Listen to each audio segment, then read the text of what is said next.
So today's topic is automated breast volume scanner, or ABVS. I guess very few of us have seen ABVS in action and have assisted customers while performing the exam. So today's discussion, I have tried to keep it as simple as possible with more focus on the basics. So to understand the importance of why we need this technology and what are the advantages. So we will discuss briefly on the breast density, because that is very, very important to understand why this ABVS technology is beneficial. We will also discuss on some of the techniques, the patient positioning, the important features, a little tips and tricks to get some good acquisitions. And finally, I think Deb will handle the competition section. So let's start.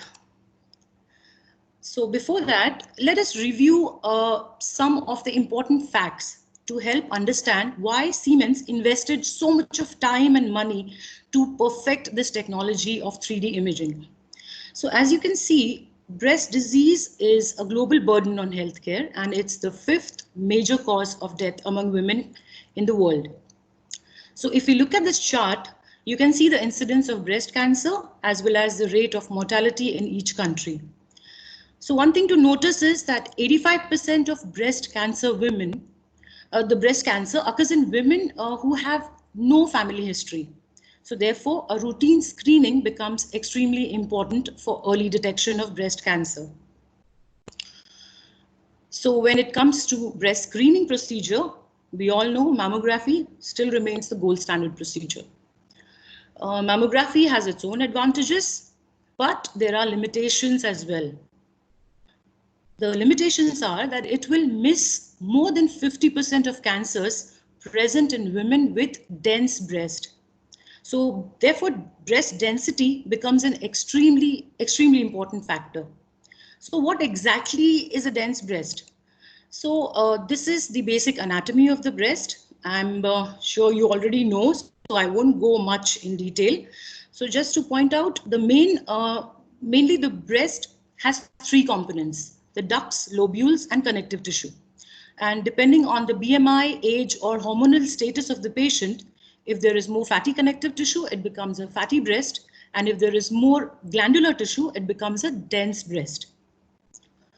So the breast cancer most commonly develops in dense breast, mainly in the lobules, glands, or in the ducts of the breast. So this is an example of breast density classification on mammography. So according to this, the breast density, we divide the breast into 4 categories: BI-RADS A, B, C, and D. So BI-RADS A is a completely fatty breast. As you can see, it's very gray. The next is BI-RADS B, or we call it fibroglandular breast, which has islands of small amount of breast tissue.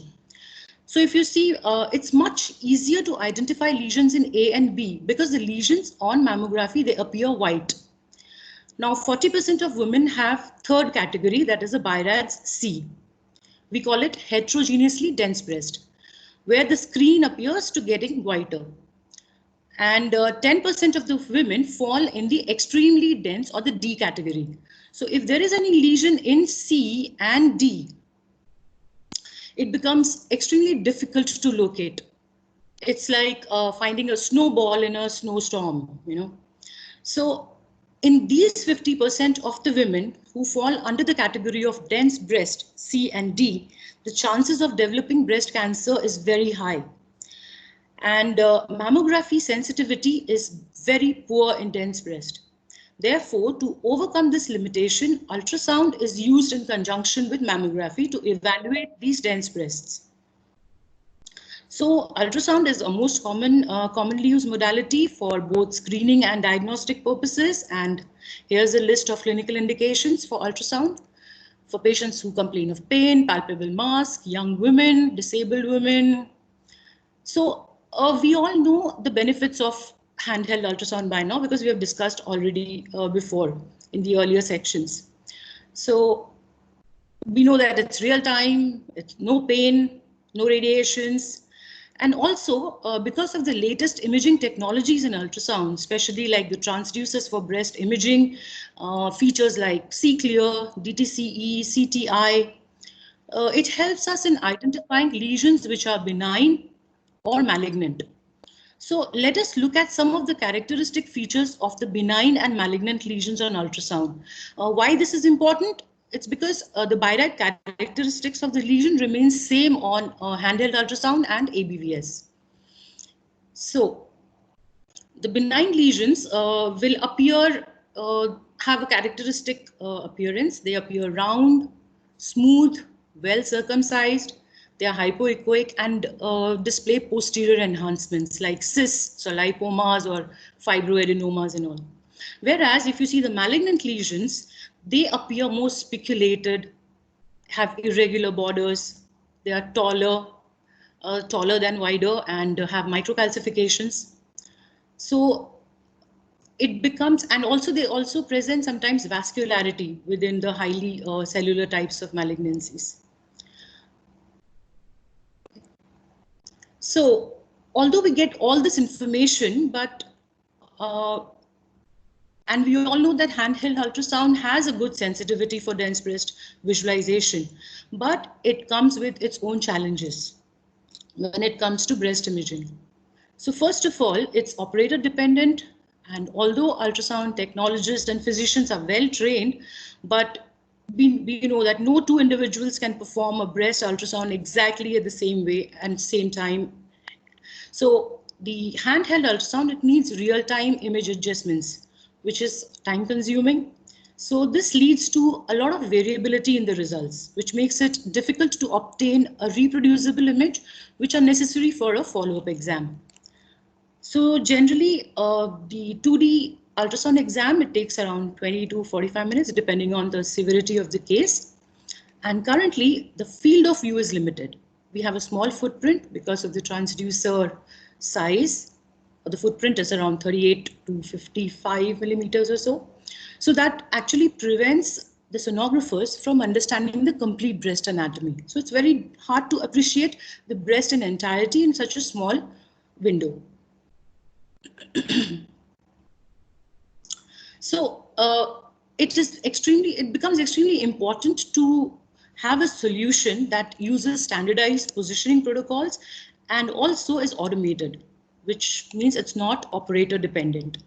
So to overcome these limitations of mammography and handheld ultrasound, Siemens solution from House of Siemens is the 3D total breast ultrasound, ABVS. So as you can see, this is a complete setup. It is connected to our high-end imaging platform S2000 Helix Touch, has an articulating arm, and the automated breast volume scanner column, the LCD touchscreen scanning pod, which has 14 L5 transducer. This also uses single-use mesh screen pods or pod membranes to maintain proper breast contact. And the compression button on the pod is used to stabilize the breast. And the main clinical and competitive advantage is that we can perform 2D, color, Doppler, advanced features like elastography, and 3D automated breast ultrasound. So all in one. So it's a complete breast care solution under one roof. So now let us look at some of the clinical indications of ABVS.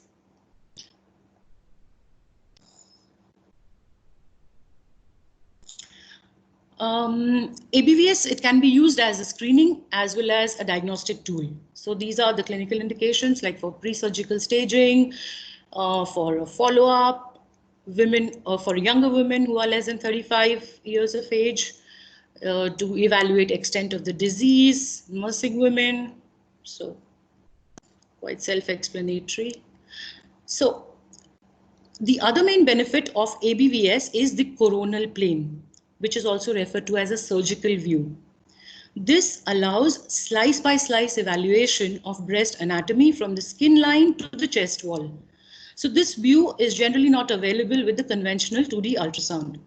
So as you can see, we can visualize the global anatomy, the symmetry, If there is any architectural distortion, it becomes very easy to understand, even by the physician, the surgeon, as well as the patient also. And this view is also referred to as a surgical view because the breast is displayed in the same orientation as it is seen by the surgeon when the patient is on the operating table. So in addition to this, we can review the entire breast in 3D and the MPR formats, enabling virtual dissection of the volume. So let us see some of the scanning protocols which we have for ABVS. So there are commonly 3 types of views which are acquired bilaterally: the AP, that's anteroposterior, lateral, and the medial. The additional views may be needed depending on the breast size, like superior or inferior views. So now let us look at how the 3 common views are acquired. So I think it's better to understand with the video rather than me showing you slides, separate slides, because I'm sure most of you have already seen this video, so becomes easy to understand. So I'm playing this. Actually, I just edited the video to make it a little shorter and just focus on very few main points.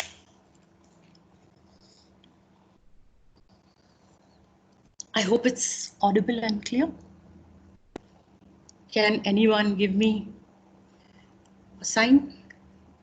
There is no audio coming. It's only the video we can see. Okay, fine. So I'll just start my commentary on this. So this basically is the entire setup of ABVS. We can see, we will see how to properly position the patient and apply the coupling lotion. What is the transducer position? So generally, the exam consists of 3 standard views: the AP, lateral, and medial. And depending on the breast size, we can choose additional views to ensure a complete coverage of the breast. So what are the other things which we need is the accessories. So we need a stabilizing membrane, a spatula, coupling lotion, a positioning sponge, and the proper bed which is needed. So the coupling lotion is used instead of gel because it has less air bubbles, and the transducer can move across the breast easily, and it reduces artifacts. So as you can see, patient positioning is very important. So the idea is to have a complete breast tissue spread out evenly. So we place a sponge behind the back of the patient. This helps to minimize movements. So we start with the right AP view. The arm is up. The nipple should be pointing to the ceiling. Apply the lotion. Bring the pod towards the patient. Apply the membrane, pod membrane. Again, for a better acquisition, choose the select the presets depending on the cup size. Position the pod. And if you see, there is a pink red arrow on the transducer pod.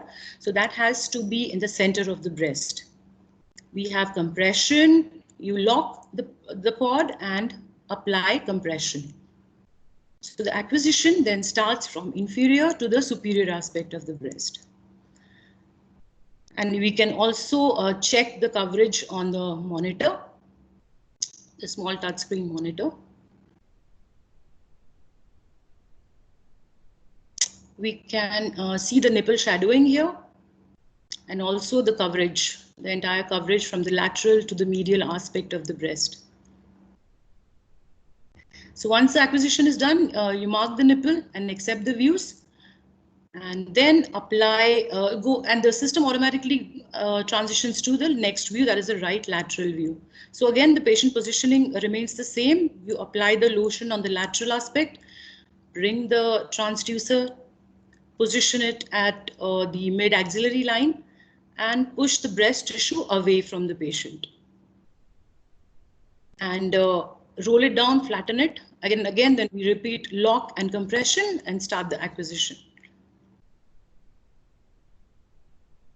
This is for the medial view. As you can see, the arm is down, so that more breast tissue is towards the center of the breast. You place the pod at the sternum, pull it towards, and lock and add a little compression. And since the focus is on the medial view, it's normal not to have contact at the lateral aspect of the breast. So once all these three views are done, the system automatically transitions to the left breast, because we have something known as easy scan protocols. So that again, time saving. So you can perform the next set of acquisitions. So this is how in general a routine ABVS is done for three views. So it's very simple to perform, it's automated, and once you know the patient positioning protocols, the entire study, it takes around 15 to 20 minutes to complete. So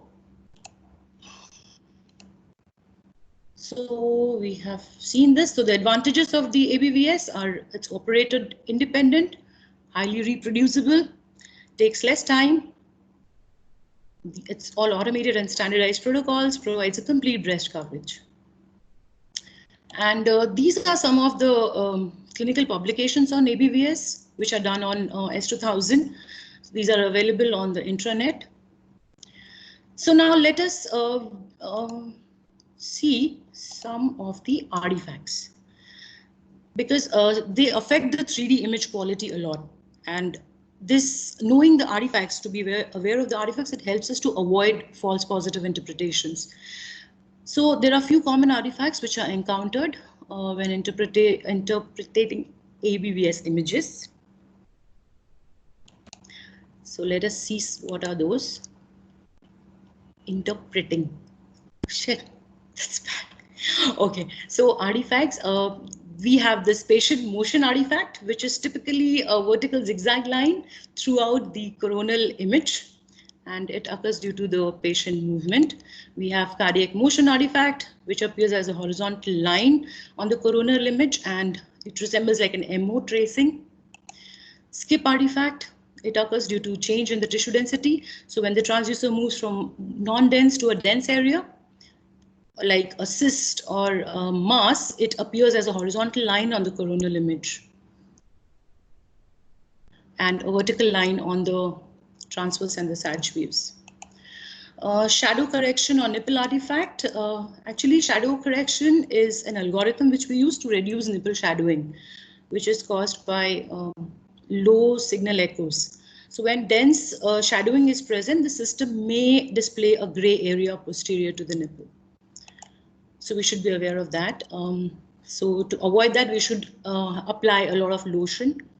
There is a dropout and shadowing artifact. So with 2D ultrasound, the pathology and extremely dense tissue can cause this shadowing.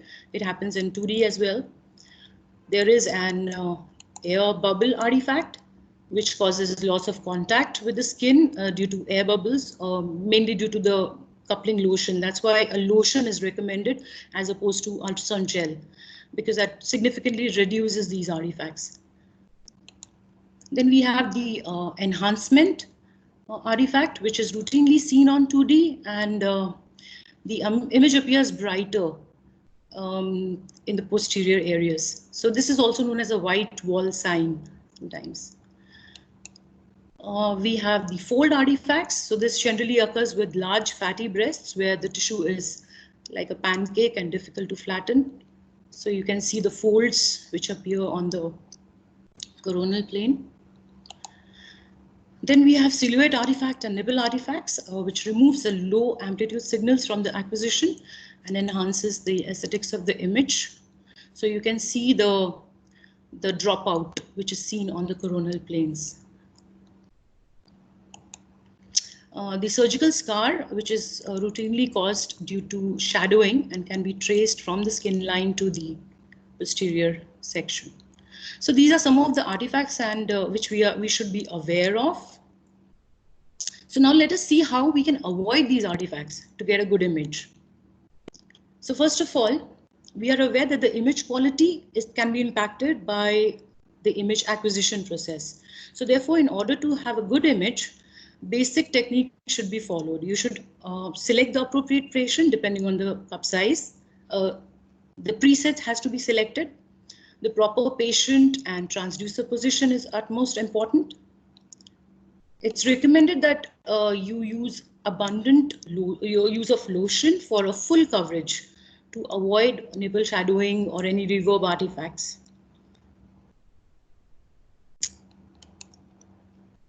and apply gentle compression and ensure the pod membranes is not loose. Also, although these pod membranes are single use, but it can be used till the membrane remains intact and it does not become loose. So to avoid the motion artifacts, the patient should be instructed to breathe superficially and not talk during the acquisition. And definitely the technician or the sonographer should check the presence of any contact artifacts before saving each acquisition. And if possible, you can rescan if there is any artifact present. And also during interpretation, it's always advisable to see lesion in more than 2 views. So if it's seen only in one view or seen in the periphery, then it's more likely to be an artifact. So therefore, see the location, and very good view we have is the multiple view or the multi-slice view. So we can visualize in that too. So now once the image acquisition is done, the system transfers the imaging data sets to the SUSPA workstation. So this is a dedicated 3D breast image analysis, reporting and data manipulation software. It allows us to read the study and do manipulations anytime, anywhere. So I have a small video. Actually, this needs a separate session, the SUSPA, because there are a lot of new advancements which have been incorporated in 3.0 release. So I will just give you a brief overview what we do exactly on the SUSPA. So we have something known as hanging protocols. This is the normal basic protocol which we follow. These are the multi-slice views and the coronal side by side for right and breast evaluation. This is the most common view. The coronal is large and the transverse and the sagittal views. So the advantage is that you can scroll through the coronal images and visualize the exact location of the lesion. So here you can see a small lesion is found and you can sync it on all the views, the coronal, transverse and the sag view. There are other tools which are available like zoom, magnify, pan. A very important tool is the rotate tool. It's like a virtual transducer. So you can rotate through the lesion and measure the largest dimension available. We can do the measurements, and even the measurements can be displayed, and you can see the exact location of the lesion, the distance from the nipple, and all these can be populated onto the report page. We have a snapshot also of the image area. And another advantage is that we can pull out patient information from of other modalities like tomo, 2D, digital mammo, MR, or any prior ultrasound. So it's good to compare. So basically, SUSPA, this is the 3.0 where a lot of new features have been added.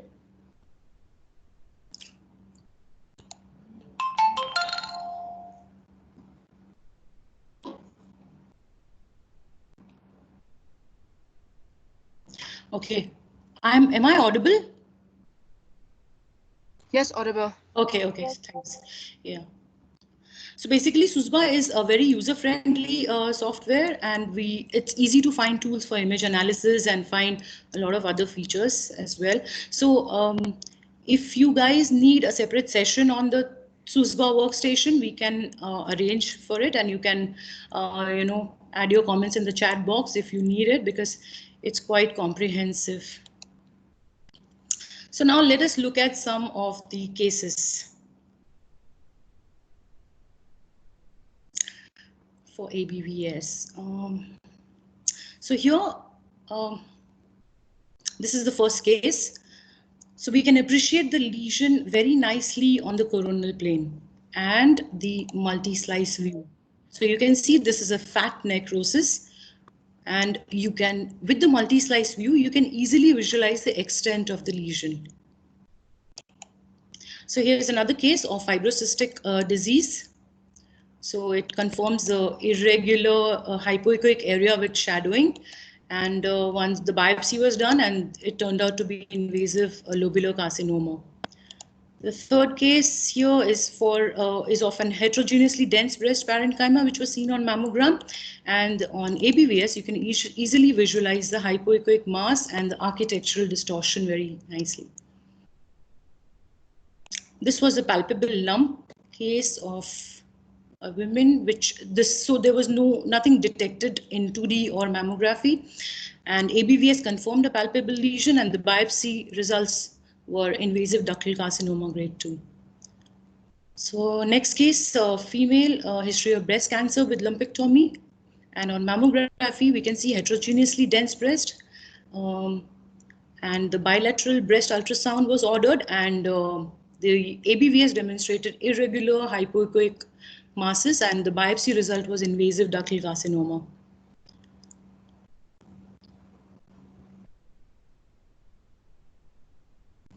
So I think I'm shooting on time. I will just skip those.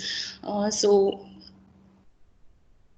the ABVS generally has a very high sensitivity and specificity when it comes to dense breast evaluation. So finally, to reiterate the advantages of ABVS, S2000 is our only system which is available, which offers automated 3D, 2D breast ultrasound, everything in single package. So it provides you solutions for your breast ultrasound, and there's no need to buy any separate system for ABV for doing the 3D breast ultrasound.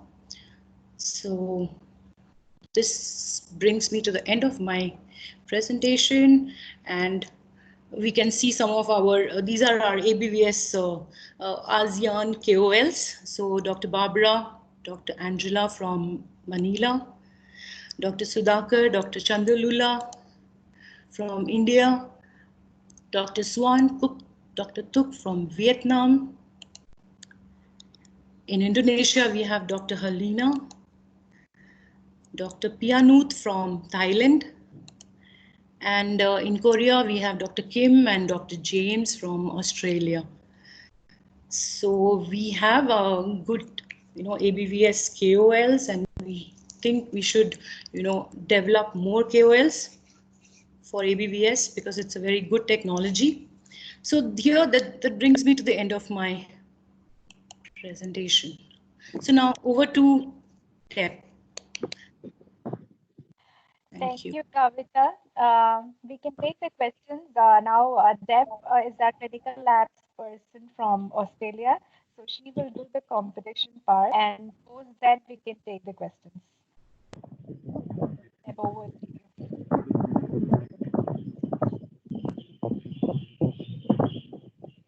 Kavita? Hello? Hi. Yes. Kavita, there's one question. When you say compression, how will you decide the compression, how much is correct? Because the patient is laying down in supine position and you are pushing the probe down or the sensor down. So how much compression is required? Is there any standard method to measure the compression? Question number one. Question number two, is the respiration makes any induce any artifacts? The respirator has to be controlled, the breathing has to be controlled, or how is it? Okay, so basically on the compression, on our system we have on the pod we have a knob to control the compression. So the compression actually depends on the breast size. What type of breast is it? Is it large or a small size breast? Because if it's a large size breast, you need a little more compression, and if it's a small size, the idea is basically to flatten and get a good overall entirety of the breast tissue. The breast tissue has to spread evenly. So if it is loose, the acquisition might be difficult. You will not get a proper acquisition or a good 3D image. So always depends on the breast size, and we can adjust 1 or 2 compression levels depending on the breast size. Second question was on the respiration control. Yes, so ideally it should be a normal respiration. the patient should not talk at all, because if the patient is talking, there might be a little, we can encounter the artifacts like the patient motion artifact or the cardiac motion artifacts if there is more movement of the patient. So ideally, the patient should just do a normal breathing and should not talk. Thank you. Thank you very much. The one more question, the AC2000, the probe will always the volume probe, 3D probe for the breast scan, or we can also, when you do the ABVS, it has to be volume probe, right? So when you are doing ABVS, it has to be always the volume probe. But the other thing is that, there are some limitations of ABVS as well when it comes to axilla scanning. So for the axilla, we generally use the handheld probes, 18L6 or 9L4. So that's the main advantage of our system. If the doctor finds any lesion in the axillary area, which is difficult to scan with the ABVS, so then we can use the handheld probe also. But for mostly the 3D cases, we use the 14L5 probe only. Okay, thank you. Welcome. Thank you, Kavita. We're not taking questions now because we haven't completed the session yet. Deb, sorry, we can proceed. Okay, great. Can you see my screen? Yeah, we can see your screen, but the audio is not quite, or the volume. Do you need to increase the volume? Can It's turned up all the way. Can you hear me if I just speak a bit louder? Yeah, it's better. Yeah, this is better. Yeah. Okay, Thank great. you. Yeah. All right. Thanks, Kavita, for that talk as well. So my name's Deb. I'm one of the ultrasound applications specialists in Brisbane, Australia. So I'm just going to go over some of our competitors. Now, I'll just bring this slide up quickly. Kavita covered most of this in her talk, and I just thought I'd just point out a few extra things. So I guess the main question that she answered is, why do we use automated breast ultrasound? And it's relatively recent technology. It was introduced about 10 years ago, and the aim of it was to standardize breast ultrasound images, particularly in those women with dense breast tissue where mammography is limited.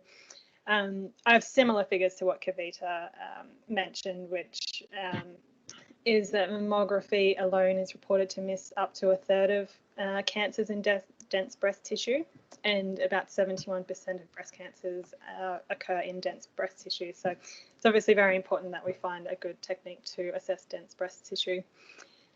There was a study in 2008 by Berg, and this was one of the first studies that discussed why we should be standardizing ultrasound. So when he compared handheld ultrasound to mammography, he found that there was an increase in breast cancers found by about 4.2 patients per 1,000 patients screened. And then this study highlighted the weak points of handheld ultrasound, again, which Kavita's already gone over, but essentially, with automated breast volume scanning, we just want to standardize and simplify ultrasound examinations.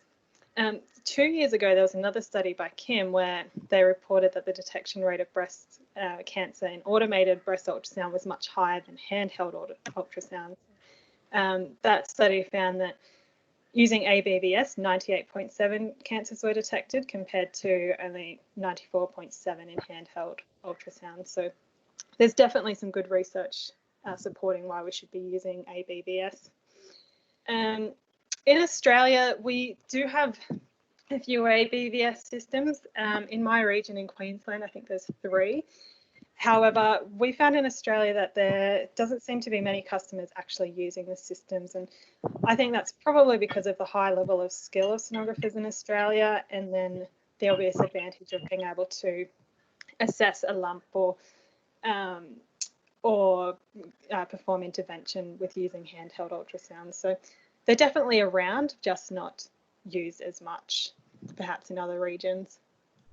So I've had a look at 6 of our competitors, and I'll go into each of these in detail, but just wanted to highlight the methods of acquisition. So GE have the Invinia, which is probably our biggest competitor, and as well as SUI, which isn't released yet, but they both have a similar transducer paddle, which is placed over the patient in a supine position. The Cape Ray has the Accesso, which again hasn't been launched yet, but this will combine mammography and ultrasound in one unit, which is a fairly impressive unit. And then there's 3 other vendors, Hitachi, Delphinus, and QT Ultrasound, which all use a prone ultrasound technique. Hitachi has a scanning bed inside, and the Delphinus and QT Ultrasound use a water bath with a radial scanner. And as Kavita mentioned as well, you'll probably notice that none of these systems are attached to an ultrasound, a traditional handheld ultrasound like what we have with Siemens. So we're the only company that's able to offer the total breast ultrasound solution, meaning that we can use colour Doppler or elastography on the spot. We don't need to rebook a patient or change rooms to complete the examination. So looking at GE, they initially launched their system in 2014 and just 2 years ago released new software with the Invinia 2.0. They use you can probably see that the equipment looks quite similar to ours. They have a transducer with a 15 centimetre field of view, which is again similar to us. They've patented something which uses a reverse curve transducer though, which follows the natural contour of the breast, and they state that this is more comfortable for the patient and provides more thorough contact than our flat transducer face. Like us, they have customizable scan protocols, and however, they have their C-sound image former, and this allows for automatic gain and continuous retrospective focusing. So their big push with that is that there's much less need for a sonographer to be involved, as there's no image manipulation and the images are more consistent between operators. Their scanner takes probably just a little bit longer than ours. They produce less slices than us and thicker slices as well, and can only penetrate to 5 centimetres depth. So this is an example of what the GE system looks like. So quite similar to us, this is an example of a 54-year-old patient. She had a left palpable mass, which was an infiltrating ductal carcinoma. So you can see the reconstructed views there. Moving on to the SUI Intelligent Breast Volume Ultrasound System, which was launched at ECR in 2017. And this is quite similar to our system in GE, and they even comment that it's a third of its kind. There's not a lot of information about this system yet, but it seems like they're still conducting trials in China and hoping to launch their system this year. And this is an example of what their images look like. So you can see that they've looked at a cyst in 2 dimensions just adjacent to the nipple. Now, Cape Ray, so this is this is probably the most interesting system that I looked at, and it's still undergoing clearance, pending FDA clearance, hoping to launch later this year. But this is the first system to combine full field digital mammography and automated breast ultrasound in one system. So the mammogram and ultrasound are obtained simultaneously, which means the scan time is only 10 minutes. And the mammogram and ultrasound can be easily correlated, as the breast is in the same compression and orientation when the images are obtained, which are obtained in the standard mammography views. One thing that they push is that there's a reduced capital outlay, as the purchaser only needs to purchase a single dual modality system rather than 2 individual systems. On their website as well, they link to an article where they quote that the fusion of automated breast ultrasound with either digital mammography or digital tomosynthesis, that by fusing these 2 modalities, there is an increase in sensitivity and specificity of 100%, which is fairly impressive. In saying that, this is the only article that I found commenting on that. So I'm not sure whether that's actually true. And so then this is an example of from their website of what the images look like. And so what they're trying to highlight here is a very dense breast tissue. But when they review the ultrasound, which is co-registered with the mammogram, that you can see that there's a cystic lesion. and you can see where it would have been in the mammogram, and it's clearly not seen there. Now, while I was researching on their website, they actually linked to an article from 2017 where Siemens are looking at a prototype using our ABVS and our MammoMat inspiration to obtain both digital mammogram and 3D ultrasound images. So, I don't have a lot of information on this specific technology, but looks like Siemens are trying to keep up. And if this works, you can see the mammogram plate, and then it's just the exact same transducer taken off the S2000 ABVS and then overlaid.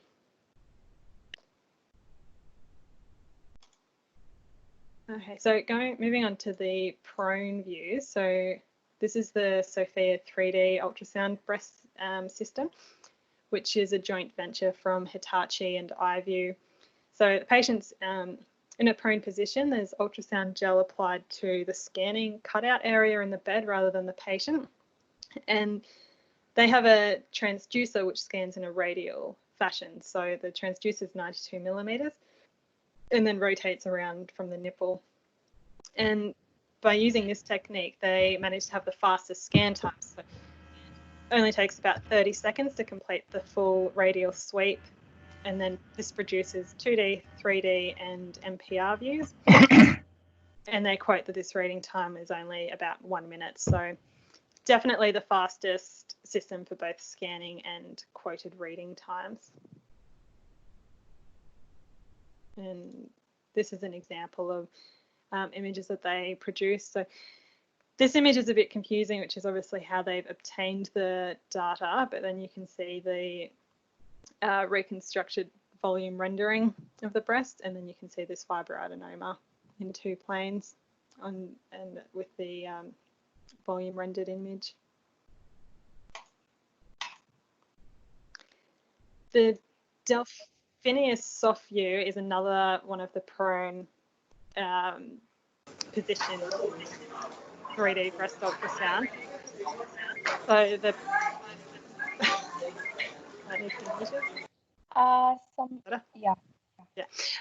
so this system uses a water bath. So the patient lies down with the breast immersed in warm water, and then there's a soft gel guide inside that which comes in front of the breast to center and stabilize the breast for the exam.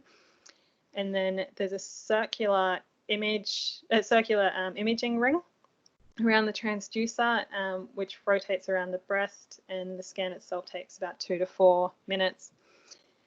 What's interesting about this technology is that they've incorporated a technology similar to elastography, where they're combining the values of the sound of speed and the attenuation, and then producing a cross-sectional color image map.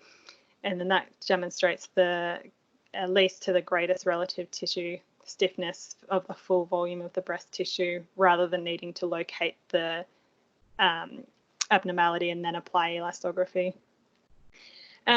Interestingly as well, they want to improve patient compliance. So the scanner itself has mood lighting, and there is apparently a rainbow of selectable colors to match the decor and mood of the room. So this is the kind of image that it produces. So this is taken from their website. So you can see there's the mammogram, ultrasound, and then the images that the soft view produces. And this is showing an invasive lobular carcinoma. And you can see this color map for stiffness. You can see that red area, which is indicating that it's a stiffer lesion and therefore more suspicious. And there's QT ultrasound as well, which received FDA clearance in 2017. And so again, this is obtained in a prone position in a warmed water bath. And then this system uses reflection and transmission mode images of the patient breasts, and then is able to provide a 3D speed of sound and reflection tomogram. And then the images that it produced, which I'll show you on the next slide, are quite similar to how an MRI would look. So it could be quite familiar to MRI breast radiologists. And again, they've tried to work for patient compliance and patient experience. And one of the clips on their website, one of the patients is quoted to say that it was a spa-like experience complete with soothing scents, comforting robes, and a relaxing imaging scan. So comfortable you could sleep through it. So maybe it's something we could think about at Siemens, improving patient compliance. And so then this is the images that they produce. So you can see the mammogram, the ultrasound, which is from an S2000, and the MRI. And then this is the images that the QT scan produced down the bottom. So you can see it's quite similar to how an MRI would look. And now one more vendor I wanted to talk about, which is Philips, who don't have a 3D, an automated volume breast solution. However, they have something which they call AI for breast, anatomical intelligence for breasts. So they launched this software which uses their 18L4 transducer, which has electromagnetic tracking coils. And then there's a specially designed mattress and then tabletop field generator, which you can see in this image. And then this is allowing the sonographer to scan and map the entire breast, marking the nipple, and then the images are stored automatically while performing the sweeps, auto-annotated. And then after the examination, the physician is able to look at orthogonal views of their examination and see where the transducer was positioned. And of course, because they're already using a handheld ultrasound, that means they can go straight to using Doppler or elastography or even a biopsy. But this technology is still very operator dependent. There's no consistent data or standardized data across different users. There's still the ergonomic disadvantages of performing a handheld ultrasound, and it only provides 2D and 3D NPR data rather than a 3D volume scanner on the ABVS. And so this is an example of what their images provide. So you can see the blue area is the entire area which has been scanned, and you can see the transducer position. And then if you wanted to, you could then just easily go to the orthogonal view to see that that particular cyst in cross section, and then it will also auto annotate for you, let you know how far away from the nipple you are. So it certainly helps with standardizing scans, but there's no volume data produced, and it's still dependent on having a sonographer to perform the scan. And that's all I wanted to talk about. Thank you. Thank you, Deb. So now we are open for questions, both on the technology competition part.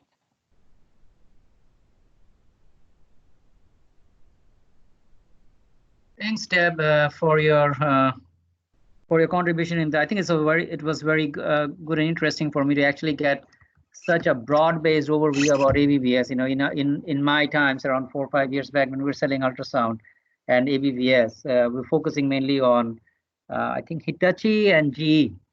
But now you see quite a lot of systems have come into play. This QT one, is this from Australia or is it from USA? I'm not sure actually where it's from. I guess it must be from USA if they're talking about FDA clearance, but I'd have to look that up. Yeah. So one thing I wanted to ask, regarding this new range of, ABVS or let's say breast volume ultrasound systems being marketed. Seems like people are going for a very niche market. Anyway, the market is very niche. It's not a very broad-based market. First thing. Second thing, they seem to be trying to create a space for them more in the, I don't know, maybe in the spa segment or in the kind of executive screening segment, rather than selling typically to large hospitals or institutions where breast health is a concern. Because our focus has always been target the breast centers, supplement their current breast scanning kind of protocols and methodologies with ABVS, and lift it to the next level, or things which we have been, I think, successful with in some parts of the world, particularly in ASEAN. If you look at Vietnam has been a fantastic example. If somebody is in the call from Vietnam, you guys can share your experience as well. But what is your view on these systems that you have analyzed? Particularly the new systems, which seem to be making more of an experience issue rather than, focusing on the basics, right? Yeah, looking at the videos and the testimonials from patients, I was, from my scientific point of view, going, oh my God, it's like, is this really what you want to focus on? But in saying that, I was talking to Jane about it, and we thought perhaps they're trying to target the audience that wouldn't or traditionally go to mammography due to pain, or particularly women with dense breast tissue. Mammograms are going to be more uncomfortable, so we thought perhaps that's the approach they were taking. In all of the ones I looked at, the Cape Ray systems seemed to be probably the biggest concern from what I could see, just because it's the exact same layout as the mammogram, so it would be very easily to correlate. However, you would still need to have a traditional ultrasound to then go on to do any intervention or look at colour or anything else like that. So be very good for screening. I guess I'm not sure what they do in the other areas, like a breast screen in Australia where you just come and have a mammogram. If they had a system where they had a mammogram and an ultrasound, it's all done in one go in 10 minutes and you've got lots of data. In Australia, you have the mammogram, and then if there's anything seen, you would then come back for a targeted ultrasound. So I guess that would probably be the approach. Use a system like this for screening, and then come back and have a targeted high-end ultrasound. Yeah, I think I like the Cape Ray system, right? And combining both mammo and ultrasound together, right? I think that makes a lot of sense, right? I mean, you're focusing on specific organ and kind of completing two modalities combined in one. Whether the study is as deep as a dedicated mammo and a dedicated ultrasound, I don't know about that, but if they can achieve close to that, I think that's a great solution. The Cape Ray says so Siemens. I have not read the Siemens response to it, but it's objectively looking at it, if I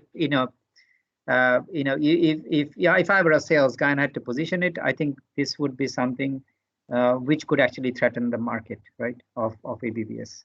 Yeah, exactly. And reading the data, and I didn't know anything about the potential for Siemens to be competing with that, but when you look at this article, for example, and they're saying that the images are just as good quality, and Cape Ray are, they're arguing that their images are better quality than a traditional mammogram with a lower radiation dose and less compression. So not sure exactly if that's true, because I guess it's still in research at the moment, but certainly I can see there's a lot of potential with a system like this. Actually, people like this are not so much of a threat to us, because our ABVS, kind of business volume is not that great. They're actually a threat to the mammogram players, if I have to say. Yeah, probably. So our mammo business and Hologic, right? They would be the ones who would be most worried about, because Hologic is big in mammo. Yeah, exactly. And I'm not a mammographer, so I don't know a lot about the mammogram. So I'll step out of this discussion. Otherwise, I'll end up taking all the time. So thanks, Deb. Nice hearing you after a long time. Same to you, Rajat. Notice there's just a couple of questions on the side. Can the GE in Venia be integrated with a regular ultrasound system? I don't believe that it is. I think they would just be using a separate ultrasound machine.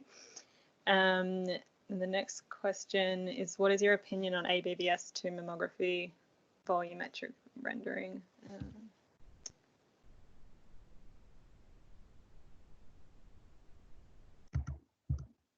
Sorry, just reading this question.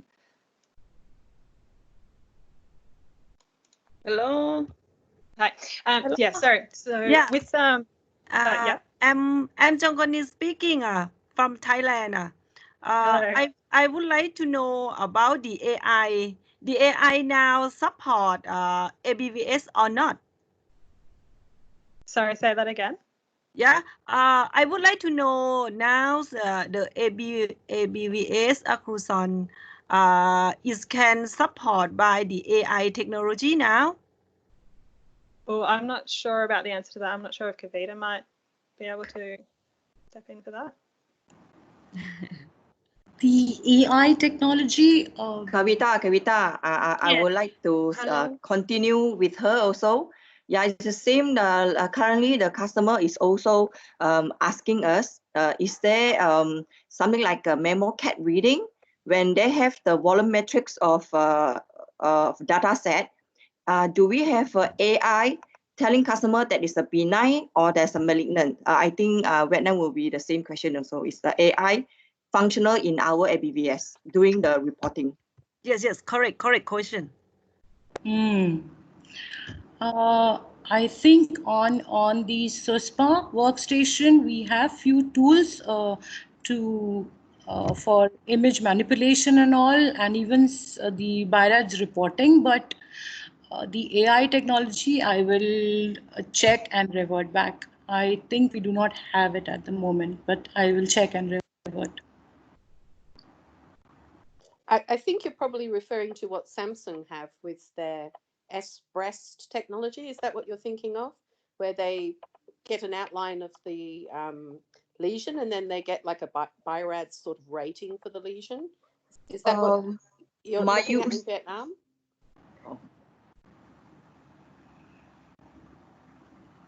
For Malaysia, the customer is not asking for the BIRADS, but they are asking for something like the AutoCAD. Does the system comes with the AI reading or not? But what's the point of the AI reading? Is it just for reporting, or is it for characterization? For reporting comes with the characterizations of the benign lesion or is malignant. The system will pick up because it's a university center. Sometimes the radiologists are not there. There's MO Houseman is there. So what is the technology latest that incorporated in ABVS? It is kind of giving a BIRADS then. If it's saying it's benign or malignant, that's part of a BIRADS reading. I think, yeah, Samsung do something similar, but I think Siemens would always shy away from saying something is malignant or benign, you know what I mean? Like categorically.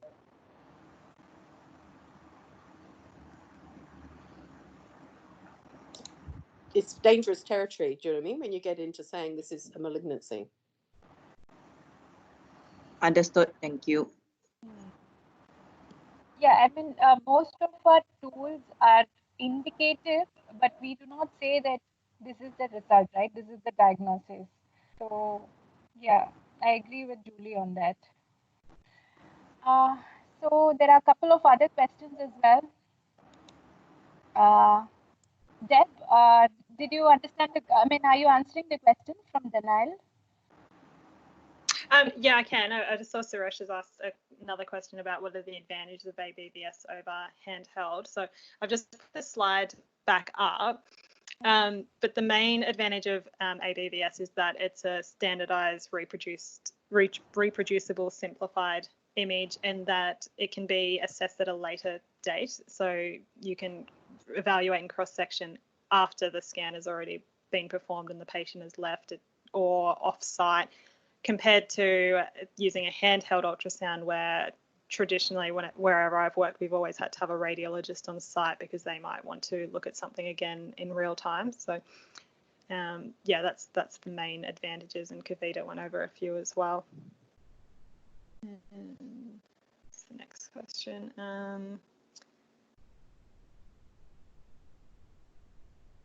Yeah, I'm not.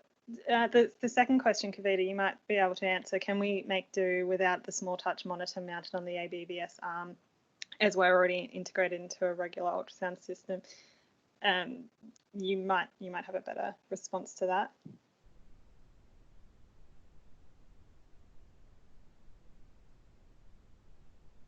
Kavita?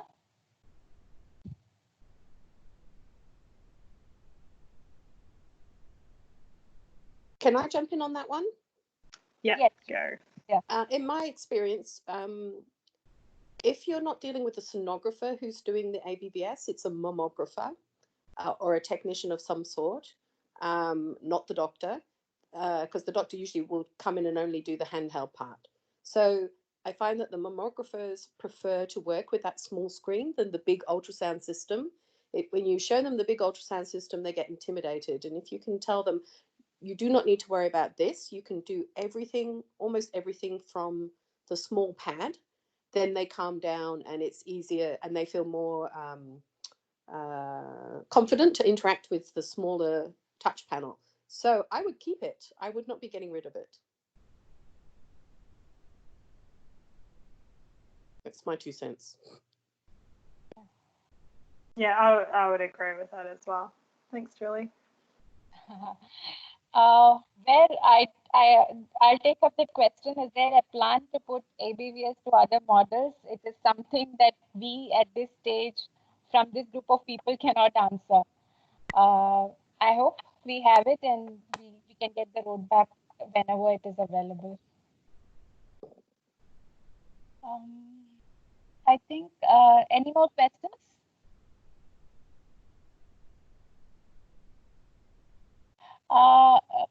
Yes, I think that's it, right? Are there any more questions? We can still take it offline. Excuse me, this is Natama from Thailand. I would like you to suggest us about if we have to compete with the competitor who has a AI software that they provide to customer and customer very appreciate for AI. What is your suggestion to answer question or answer or to compete to play with this game? What do you think?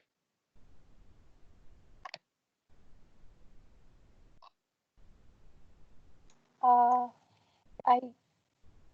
Natama, you are asking if other about the AI software that we mentioned previous. And right now we are playing with some competitor who provide the AI software to customer, and customer is really appreciate for AI software. They really need it. So I would like you to suggest us about how to answer customer about AI software that right now we still challenge with this. Okay, let me answer that, Janani and all right. I mean, I can see a few questions as well. I think Shujoy is also asking automated lesion detection. So I think this is all related to CAD-related detection, right? So basically, what you're looking at is, you do the scan, and instead of, by visually inspecting, where the lesions are or the tissue is, hard, soft, whatever, you're looking at, is there an automatic way of the system actually circling that and prompting it? Now, I cannot tell you exactly the roadmap, but what I can tell you is there has been developments going on, not today, even several years before, where we are using automated software to be able to detect that. We will first be releasing such AI-based technologies in our general imaging systems. Why? Because that is a bigger part of the market, and we play in a bigger way in that segment of the market. And once the technology is available, given that if we have an ABVS arm, combined with our own ultrasound system, we expect the porting of the technology into ABVS. Right now, we do not have that. Right now, there is not any, I would say, foreseen roadmap where we are going to implement AI in ABVS without first maybe enhancing the system or moving the ABVS to a newer system like Redwood or Sequoia or something else. All right. So there is a phased approach. So first we need to take care of the technology, in which system we will deliver this ABVS technology. And secondly, the technology to which we transport it, that technology has already been developed to be able to detect, automatic detection of lesions and other AI related, conclusions that we can derive, not only for breast, but also for liver and abdomen. Yeah. Does that answer your question? I mean, right now we do not have on that, and I don't think we should be, we should be feeling very uncomfortable about it. If if customers are saying that certain technologies have it, try to evaluate it. What are they getting in terms of real AI versus what is been branded as AI? Anatomical, intelligence or artificial intelligence both sound AI, but they are different things, right? We also have a lot of AI technology in SC2000, which we were having it even before AI became a commonly used term in the market. So look at the real stuff and then see what is valuable to the customer. And if we cannot add value there, and that AI part which the competitor is giving is actually better, you as a consultant or as a long-term relationship development with the customer should encourage them to take that. That would be my approach. There is nothing wrong with that. But what we should look at is, okay, what do we have? And as soon as the things are coming, we will let you know. Right now we don't have, so we should not try to be feeling very weak about it. All right? Yes, okay, got it. Thank you, Rajat. Thank you, Natam. Good question.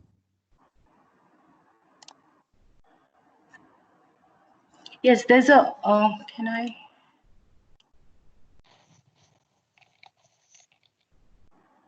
Yeah, there was a question from Putri about the breast implants, right? So the answer is yes, we can perform ABVS on breast implants. Generally, the recommended one is we do the superior, inferior, lateral, and medial acquisitions. AP not generally avoided the AP acquisition, but some cases you can do AP acquisition as well. But the recommended one is superior, inferior, lateral, and medial acquisitions for breast implants, just to see the rupture of the implant or any pathological lesions there. Yeah, thanks. What else?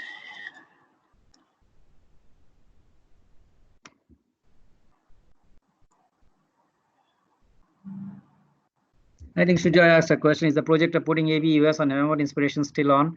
Not that I know of, Sujoy, so not privy to that, but if I do find out, I'll let you know.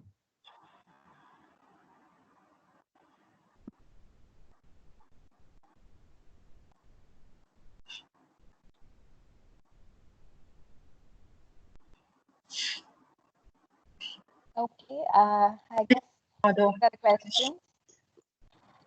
So if there are any more questions, we will take it up offline. I was also planning to do, answers to all these questions, like how the EMEA team is doing. So we will work on this and then probably post it in the chat. So any closing comments, Rajat, from your end? I'm not closing comments. No, it's not my forum. It is you guys' forum. I just sit around to educate myself, to also understand, to take back on my experience, what was happening 3-4 years ago when I was more active in the field, rather than a bit more distant right now. But yeah, I think it's great to see participation. It's great to see people join the calls, and hopefully, this benefits you. Again, as I would say, elect topics, elect yourself. If you have a good experience or you want to share something, that would be very interesting. And I really like the fact that Deb, and Kavita actually run us through that, through the entire technology today. The more active participation we see from different, countries and zones, the more interesting it becomes, because otherwise, hearing only Janani, Subbu, and Kavita speak can become monotonous after a couple of lectures, right? So please take a topic that you're passionate about. If you need help in preparing the content, I think Kavita, Subbu, Janani can help you with the content. But feel confident about presenting something that you're passionate about, and I think this forum is great to actually share that knowledge. Yeah, thank you, Rajat.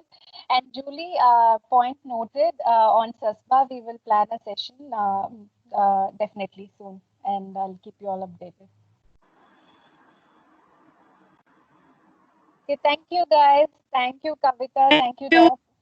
So much. Thank you, everyone. Thank you, everyone. Thanks, guys. Thank you. Bye-bye. Bye. Bye bye.